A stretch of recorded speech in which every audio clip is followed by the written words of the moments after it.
حياكم الله. الإنذار الأخير من الحكومة السورية إلى أذناب إيران المتواجدين في العراق.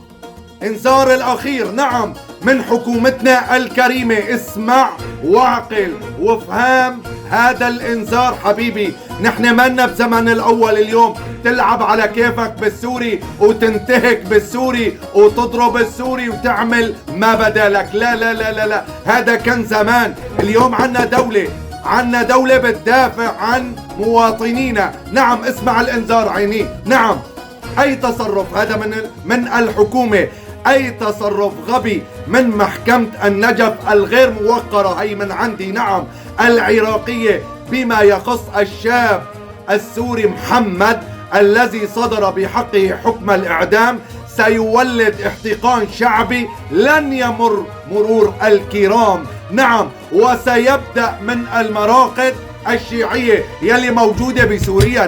نعم زمن أول تحول حبيبي لما تعربد على السوري وتعمل وفاطميون وزينبيون ومنبطحون ومطوبزون. مو عنا.